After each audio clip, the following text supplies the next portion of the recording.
Olá pessoal, meu nome é Bruno Deola Nasato e eu sou consultor de BI para empresas de alimentação. Uma pergunta muito frequente no concorrido mercado da gastronomia é: por que o meu restaurante não dá lucro? Por que eu trabalho e não sobra dinheiro no final do mês? Se essa pergunta anda rondando a sua cabeça, ou pior, se ela tira o seu sono, fica comigo até o final, porque talvez eu vá te mostrar um caminho que pode te ajudar a começar a melhorar o seu negócio. Se esse não é o seu caso, fica comigo mesmo assim, pois talvez eu te traga algum insight e sempre tem espaço para melhorar os nossos negócios.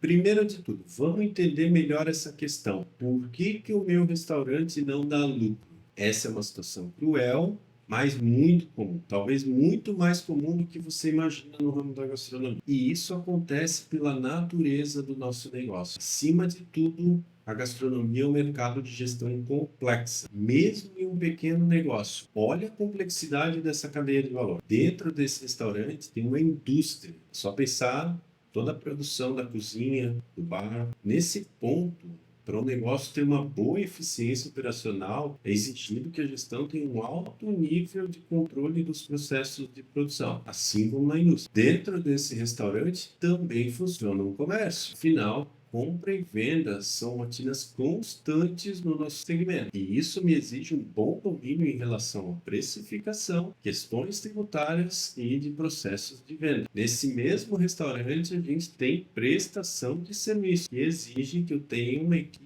altamente motivada e engajada com o trabalho, principalmente na linha de frente do atendimento. Eu preciso ter uma equipe que faça diferença para o cliente, e isso nunca foi simples. Adicionamos nessa equação um mercado extremamente competitivo, dependendo do segmento, tem poucas barreiras para novos entrantes, sem falar no comportamento de consumo, que é algo que nem sempre obedece à lógica, para não dizer quase nunca. Afinal, todo mundo lembra de algum negócio bem planejado, pensado, estruturado, decorado e que simplesmente não pegou. Esses são alguns fatores que fazem com que a gastronomia seja um segmento nada simples. É complexo e exige um bom modelo de gestão para que o negócio funcione bem. Acima de tudo, saiba que se hoje o seu negócio não dá lucro, existem estratégias e ferramentas que são capazes de mudar esse cenário. É possível uma realidade diferente. É possível ter um negócio organizado e lucrativo, mas isso me exige um bom modelo de gestão. Voltando à pergunta inicial, por que o meu restaurante não dá lucro? Primeiro de tudo,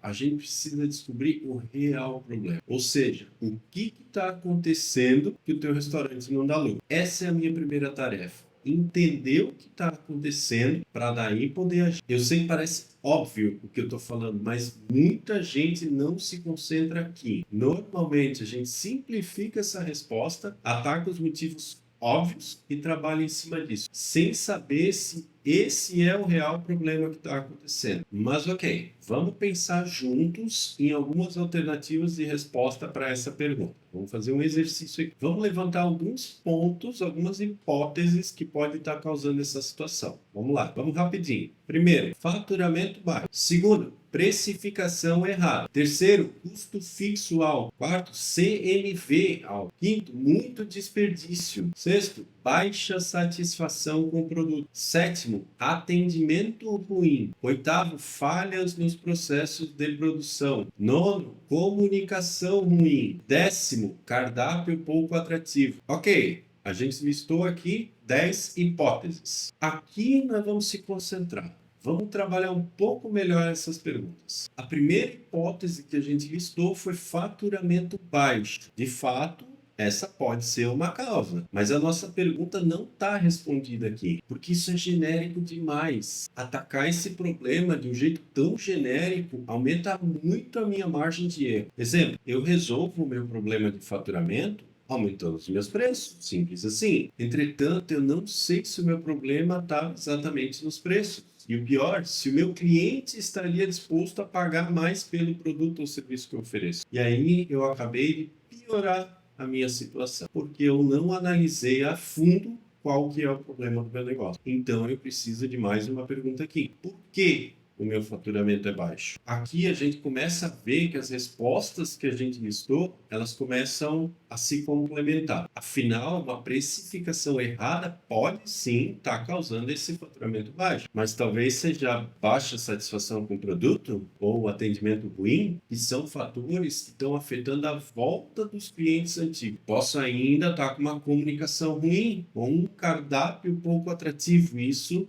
pode estar atrapalhando na minha conquista por novos clientes. Isso que nós estamos fazendo aqui é o diagnóstico do problema. Antes de encontrar a resposta certa, eu preciso fazer a pergunta certa. Eu só posso parar de perguntar quando eu tiver uma clareza muito grande daquilo que eu estou enxergando na resposta. E essa clareza só vai acontecer através de um processo, que é a análise de informações. Todas as hipóteses que eu formulo, sem considerar informações, são apenas percepções. E a percepção é algo extremamente subjetivo. Dependendo do humor que eu acordar, pode mudar a minha percepção em relação àquilo que está acontecendo. Os fatos são algo concreto. E ter isso como base no diagnóstico do problema é fundamental para ter uma resposta mais assertiva. Então, a minha tarefa agora é reunir o que eu puder de informações sobre o meu negócio para poder melhorar essa resposta. Primeiro grupo de informações que eu preciso analisar é o resultado financeiro. Isso é a base de tudo. E aqui eu já vou ter boas respostas para aprofundar o diagnóstico do problema. Certo, mas o que analisar no resultado financeiro? A informação base para qualquer negócio é o DRE, que é o demonstrativo de resultado do exercício. Mas aqui vai ter uma visão mais curta, a gente vai trabalhar numa visão mensal. A ideia é fugir de um horizonte anual, pois isso torna muito difícil o entendimento dos números por ser um período tão longo. E o acompanhamento contínuo também se torna facilitado se eu tiver uma análise mensal. Agora eu vou pedir licença para os teóricos, para os estudiosos de finanças, a gente vai se desprender um pouco e eu vou trazer uma estrutura de DRE que eu considero produtiva para o acompanhamento do resultado do negócio na alimentação. E isso a gente vai fazer ali no computador.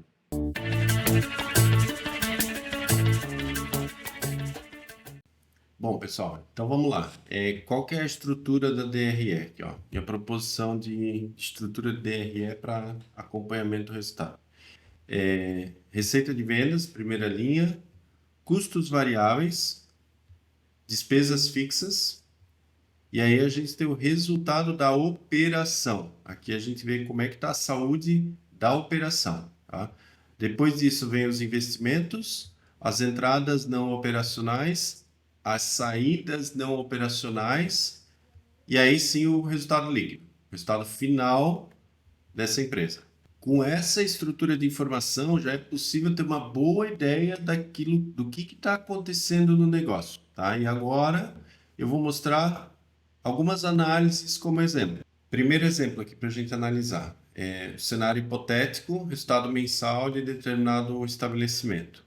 Receita de vendas, 200 mil, custos variáveis, 70 mil, despesas fixas, 50 mil, resultado da operação, resultado operacional, 80 mil reais.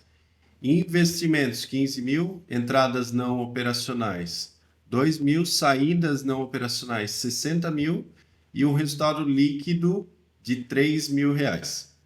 Então, qual que é a situação? O que está acontecendo com esse negócio aqui? Vamos lá. Receita, 200 mil. Final aqui, ó, saída, 3 mil reais é o meu resultado líquido. 2%, mas na verdade 1,5%. Pouco, muito pouco para esse faturamento aqui. Essa empresa não está gerando caixa. Tá? O que está acontecendo aqui? Se a gente olhar o resultado da operação, ela está numa saúde muito boa. 40% está dando de resultado da operação, é um número muito bom. Tá? Só que esse resultado, ele está morrendo quando está chegando nessa linha aqui, ó, saídas não operacionais. O que eu tenho aqui dentro? O que é uma saída não operacional? A saída que não tem a ver com a manutenção da operação exatamente. Tá? E aí, nesse caso, como exemplo, estou trazendo duas linhas aqui, dependendo da estrutura do plano de contas, isso vai estar mais detalhado, vai estar mais resumido, aí depende de cada negócio. Mas nesse caso aqui, como exemplo, vamos lá. Despesas financeiras, R$ 3.500. Retirada dos sócios, R$ 56.500. Quando eu estruturo a informação dessa forma aqui, me deixa muito claro que o problema da operação está aqui, ó. 28% da geração de faturamento está sendo consumido pela retirada dos sócios. E aí fica muito nítido, está muito claro aqui que o comportamento financeiro dos sócios está sufocando a operação. Porque se 28% de tudo aquilo que eu faturo tá saindo como retirada, não está ficando na empresa, isso de alguma forma em algum momento, vai tirar a competitividade da empresa. Porque esse resultado aqui, a longo prazo, ele não é saudável, essa geração de caixa aqui, ou falta de geração de caixa, não é saudável. E em algum lugar eu vou ter que compensar essas retiradas aqui. Tá? E aí, isso que é o legal de montar uma estrutura dessa aqui, fica muito visível. E aí, quando fica tão visível assim, isso favorece muito a mudança de comportamento para uma atitude que vai de encontro com a saúde financeira da empresa, ou com um resultado melhor da empresa. Então, ter essa clareza aqui ajuda o sócio de ver o que está acontecendo. Opa, peraí, aqui a gente talvez tenha que mudar algumas coisas, tá? Inclusive em relação a talvez até atitudes pessoais, tá? Ou comportamento financeiro pessoal. Então isso é o legal dessa estrutura aqui. Tá, agora vamos dar uma olhadinha nesse segundo exemplo aqui. Vamos lá. Nesse estabelecimento, a receita em determinado mês foi de R$ 100.000, custos variáveis 37 mil, 37%, despesas fixas 51 mil, e o resultado da operação foi R$ 12.000, 12%. Os investimentos, 3.400, entradas não operacionais, R$ 450, saídas não operacionais, R$ 7.000, o resultado líquido, R$ 1.150, ou seja, daqueles 100 mil que faturou, está ficando no caixa da empresa 1.150. Então vamos lá, o que a gente pode perceber aqui? Nessa rápida leitura, não fica difícil notar que as despesas fixas, aparentemente elas estão incompatíveis com o tamanho do negócio. Desses R$ 100.000, 51% estão sendo consumidos pelas despesas fixas. É muito alto, é muito alto. Aqui, o que a gente precisaria fazer? A gente precisaria abrir esse grupo para entender onde é que onde é que estão alocados esses R$ 51.000. Quais são os grupos de despesa que estão fazendo esse número ficar tão alto? Talvez eu esteja com uma equipe superdimensionada, talvez o meu aluguel é muito caro, talvez a energia. Tem alguma coisa ou algumas coisas, pode ser uma série de fatores que está jogando esse meu custo fixo tão para o alto. Então, talvez eu tenha algumas coisas aqui que não estão bem dimensionadas para esse tamanho de negócio. Tá? E se eu chegar à conclusão, não é possível mexer em despesa fixa, tá tudo certinho, tá tudo redondo, não tem o que fazer, eu vou ter que trabalhar na parte da venda, na ponta da venda. Esse número aqui vai ter que aumentar. E aí eu vou ter que buscar maneiras de aumentar a clientela, aumentar o ticket médio, alguma coisa eu vou ter que fazer para mexer na ponta da venda, para equilibrar essa conta aqui, tá? E se eu chegar na conclusão de que não é possível nem mexer nas despesas fixas e nem mexer na receita de vendas, talvez eu esteja diante de um cenário que o negócio é inviável. Se não tem maneira de a conta fechar, talvez esse negócio não seja viável, tá? Mas normalmente tem saídas, e aí eu sei que talvez isso aqui seja bastante subjetivo, né? Mas percebe o seguinte, quando eu olho para cá, qual que foi a primeira fala? Esse número está alto. Aqui eu estou determinando um caminho. Eu estou dizendo que, opa, eu tenho que trabalhar em cima dessa informação aqui, ó. Eu tenho que detalhar mais, eu tenho que entender mais o que está acontecendo, porque eu estou sentindo o cheiro que o problema está aqui. E aí eu aprofundo. Tá? Então, a questão da análise de informação, ou da análise de informações, é encontrando os caminhos. Talvez eu não vou encontrar respostas prontas, mas eu vou juntando as peças e eu vou encontrando os caminhos. Isso que é o mais importante. Tá, então vamos lá. Vamos ler esse terceiro cenário juntos aqui. Receita de vendas, 150 mil. Custos variáveis, 90 mil. Está representando 60%. Despesas fixas, 45 mil, 30%. Resultado da operação, 15 mil, 10%. Investimentos, 7 mil reais. Entradas não operacionais, 900 reais. Saídas não operacionais, 6.500 e resultado líquido, 600 reais. Tá? Então, vamos lá, menos de 1% aqui de resultado líquido da operação. Tá? O que eu consigo notar? Isso aqui, os custos variáveis estão absurdamente altos. 60% é um custo variável muito alto. Ainda que dependendo da estrutura do plano de contas, eu posso ter diferentes informações aqui dentro, tá? Nesse caso, como exemplo, eu estou trazendo unicamente custo com insumo ou custo com a mercadoria vendida, que é o CMV, aqui dentro de custos variáveis. Dependendo do entendimento do gestor, pode entender que os impostos sobre as vendas quer que esteja aqui dentro dessa estrutura dos custos variáveis, tá? Mas isso, como é uma informação gerencial e não contábil, isso vai muito do entendimento do gestor em relação aos números, a maneira como gosta de interpretar, para definir como é que é o formato dessa estrutura aqui, tá? Mas nesse caso aqui, então se a gente abrir aqui, ó, os custos variáveis, eu abri, o que tem aqui dentro? Custo com alimentos, 71 mil, tá? Custo com bebidas, 19 mil. E aí eu vou abrir a minha receita de vendas, também separando a minha receita com alimentos e a minha receita com bebidas, tá? Que é 110 mil e 40 mil, respectivamente. E aí, qual que é a análise que eu faço? Vamos lá, eu quero saber de tudo que eu vendi de alimento, quanto que custou. Nesse caso, eu vendi 110 mil, custou 71 mil. Ou seja, o meu CMV, a parte de comida, foi 65%. Na parte de bebida, eu vendi 40 e custou 19, 48%.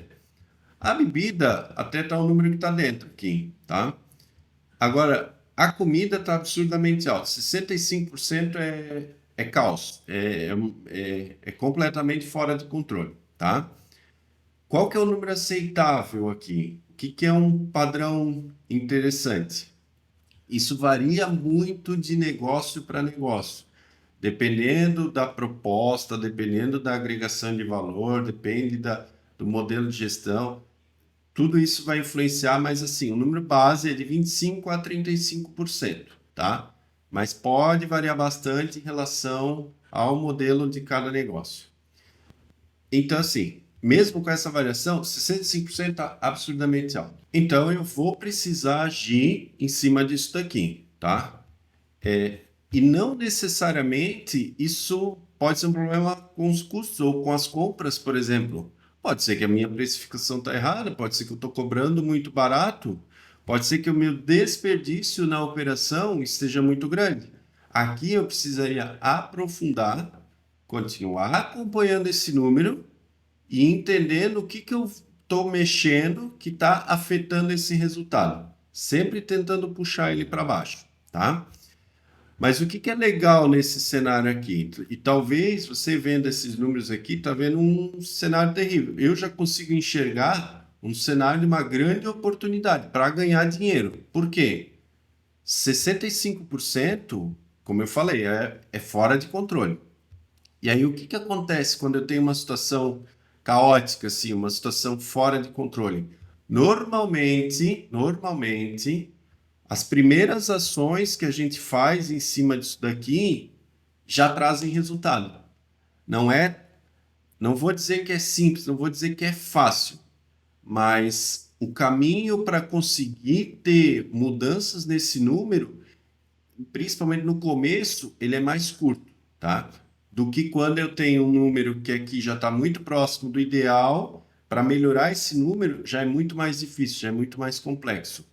Então, de novo, não é que é fácil, não é que é simples, mas os primeiros passos que eu der, normalmente já vão trazer um resultado imediato aqui, tá? Então, vamos lá. Onde é que está a mágica disso aqui? 65% é o meu resultado atual. Eu diria assim, ó, que as primeiras ações, dos primeiros meses, vou jogar um número hipotético. Eu consigo reduzir 20 pontos percentuais. Eu consigo trazer isso aqui para 45%. E isso não é nenhum absurdo. Não é fácil, não é simples, mas é totalmente possível e é dentro da normalidade, tá? Então vamos jogar aqui, ó, que eu tenho os 110 mil, que é o faturamento, passa a ser de 45%, meu custo com alimento. Olha o que acontece com o resultado. Só trabalhando em cima disso daqui, ó, eu já trago meu resultado para cima de 20 mil reais, dentro dessa estrutura de números aqui, tá? É claro que assim, não vai ser, normalmente não vai ser uma ação isolada. Eu vou atacar em várias frentes. Mas, olhando isso daqui, olhando esse indicador aqui, tá? E aí, o que é legal também é que quando eu começo a acompanhar sistematicamente esse indicador aqui, principalmente o indicador do CMV, eu começo a enxergar coisas que antes me passavam despercebidas. E aí, o dia a dia vai me trazer ações que vão melhorando essa informação aqui. O simples fato de eu estar olhando ela e acompanhando sistematicamente, tá? E aí digo até que o ideal não seja nem acompanhar só uma vez por mês. O ideal é ter uma estrutura de informação que eu consiga ir acompanhando dentro do mês. Como é que está o desempenho disso, tá? E aí o caminho natural é baixar isso aqui. Eu joguei 45, mas poderia ser 35, e aí nós já temos um resultado totalmente diferente. Poderia ser menos, poderia ser 30%, dependendo do negócio. Então, olha como é que muda toda a minha estrutura de resultado observando um indicador aqui. E, de novo, não vai ser uma ação isolada da gestão que vai mudar isso, mas aqui nós estamos falando de um indicador, o acompanhamento de um indicador, tá? Então, isso aqui tem um efeito muito poderoso em relação aos negócios. E aí, em contrapartida, quando eu aumento a minha receita de vendas, se isso aqui está em 65%, o meu resultado vai ter um efeito. Agora, se está em 30%, o meu ganho ele é exponencial, né? Então, é bem interessante esse efeito aqui. E é claro que assim, aqui a gente trouxe 3 cenários hipotéticos e de uma forma eles estão simplificados. Por quê? Porque eles foram construídos direcionando como se o problema do negócio fosse apenas um. E normalmente não é isso que acontece. Normalmente os números eles são um pouco mais complexos de se interpretar. As respostas não estão tão óbvias assim. Mas o que eu quis mostrar aqui? Eu quis mostrar o efeito de uma estrutura de informação que trabalha a favor da gestão para dar mais consistência no diagnóstico do problema. Então, quando eu percebo alguma coisa que não está legal no negócio, eu tenho uma base de informações que vão dar o subsídio para eu chegar mais próximo de qual que é o real problema, tá? E talvez eu não vá ter uma resposta pronta, mas o fato de cada vez eu ficar mais próximo dessa resposta, isso vai dando mais assertividade na minha tomada de decisão. Eu vou escolhendo melhor os caminhos que eu tenho que tomar para que o meu negócio tenha um resultado melhor, tá? Essa é a ideia principal de uma estrutura de informações como essa daqui. Em paralelo a isso, cada linha dessa daqui, ela pode e deve ser aprofundada. Eu preciso ter mais análises em relação a cada linha aqui. E o que eu vejo no mercado, muitas vezes, que os gestores não conseguem chegar aqui. Então, eu consegui construir uma base de informações como essa daqui, já me dá um início de trabalho, já me dá um norte muito bom para a melhoria do meu negócio. E o que eu faço nas empresas é justamente isso, é ajudar a criar essa base de informações para que a empresa possa trabalhar mais em cima da informação e, nesse cenário, a percepção ela vai complementar a análise de informação. Mas eu sou direcionado, eu sou baseado, eu sou dirigido pelas informações. Invariavelmente, isso vai me dar mais assertividade na tomada de decisão. É um caminho que é esse. Esse é o caminho natural. E quando eu consigo isso, quando eu consigo construir essa base de informações, o que acontece com o gestor? Ele tem uma tomada de decisão menos dolorosa. A tomar decisão é difícil, o gestor está o tempo inteiro tomando decisão. E muitas vezes isso é um processo complexo. Por que é um processo complexo? Porque me faltam bases para decidir. E aí, quando através da informação eu crio essas bases, a tomada de decisão ela fica menos complexa. É mais fácil tomar decisão. Então, aquela dor ela diminui, ela deixa de ser uma dor, pelo menos tão grande. Ela começa a ser um processo mais confortável, tá? E, em paralelo a isso, como eu estou usando essas informações para tomar decisão, e às vezes até as decisões elas vão ficar mais óbvias, a minha assertividade vai melhorar. E aí é isso que vai afetar o resultado da empresa. Então, no primeiro ponto, eu ganho qualidade de vida para o gestor, porque o meu dia a dia ele é facilitado, ele é melhorado quando eu tenho que tomar decisão, que é a maior parte do tempo. E o segundo, eu ganho no resultado da empresa, porque as minhas decisões elas vão ser melhores. Aqui eu trouxe uma perspectiva, um ponto de vista em relação ao comportamento das informações na gestão de uma empresa, mas o meu objetivo nesse canal é trazer várias facetas onde a informação ela pode trabalhar a favor, principalmente do resultado do negócio. Como é que eu faço para que as informações trabalhem a meu favor? E quando eu começo a plantar essas sementes no meu negócio, o resultado é invariavelmente o caminho é que eu vou ter uma empresa que trabalha melhor, de forma mais organizada, tem resultados melhores e o meu dia a dia enquanto gestor, ele fica mais agradável, ele fica mais confortável.